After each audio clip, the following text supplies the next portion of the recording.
Au nom du Père, du Fils et du Saint-Esprit, Amen.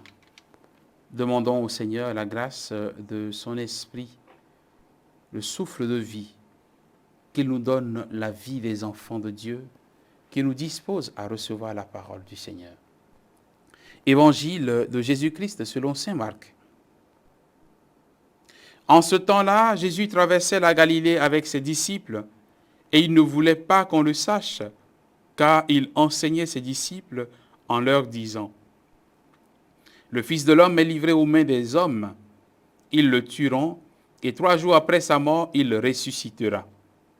Mais les disciples ne comprenaient pas ces paroles, et ils avaient peur de l'interroger. Ils arrivèrent à Capharnaüm, et une fois à la maison, Jésus leur demanda : de quoi discutiez-vous en chemin ? Ils se taisaient, car en chemin, ils avaient discuté entre eux pour savoir qui était le plus grand. S'étant assis, Jésus appela les 12 et leur dit : si quelqu'un veut être le premier, qu'il soit le dernier de tous et le serviteur de tous. Prenant alors un enfant, il le plaça au milieu d'eux, l'embrassa et leur dit : quiconque accueille en mon nom un enfant comme celui-ci, c'est moi qu'il accueille. Et celui qui m'accueille, ce n'est pas moi qu'il accueille, mais celui qui m'a envoyé. Acclamons la parole de Dieu. Louange à toi, Seigneur Jésus.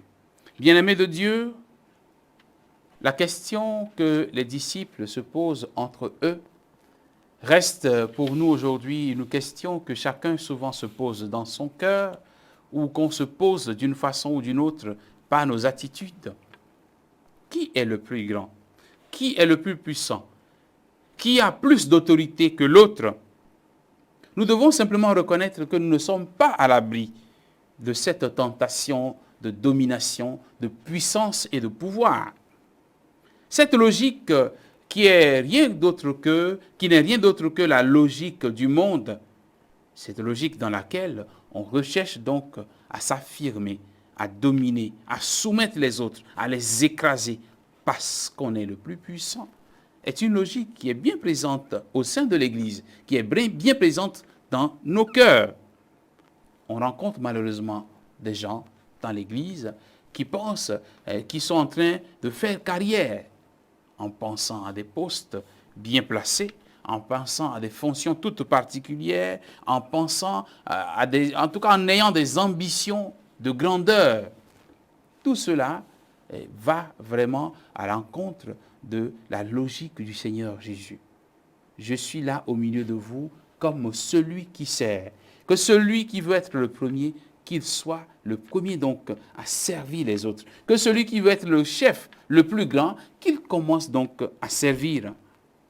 Nous sommes donc appelés, frères et sœurs, à être conscients que le plus important pour nous, chrétiens, c'est d'être au service des autres et être au service de la communauté. Et quand je suis à la tête de la communauté, ce n'est pas pour m'affirmer, ce n'est pas parce que je suis le plus intelligent, le plus beau, le plus élégant ou je ne sais quoi encore, mais c'est parce que j'ai été choisi pour me mettre au service des autres. Demandons au Seigneur des attitudes d'humilité, de simplicité comme pour les enfants, comme des enfants. Demandons au Seigneur la grâce de servir ceux qu'il met à nos côtés. Que le propriétaire de maison, que le maître de maison se mette au service de ses servants ou de ses serviteurs. Ce qui n'est pas selon la logique du monde. Évidemment, c'est la logique de Dieu, où nous sommes là pour servir les autres. Demandons cette grâce d'humilité à tous ceux et celles qui, d'une façon ou d'une autre, exercent l'autorité sur les autres. Que l'exercice de l'autorité ne soit pas de l'autoritarisme, mais que ce soit plutôt en vue du bien de tous. Que le Seigneur nous bénisse et qu'il nous garde dans sa paix, au nom du Père et du Fils et du Saint-Esprit. Amen.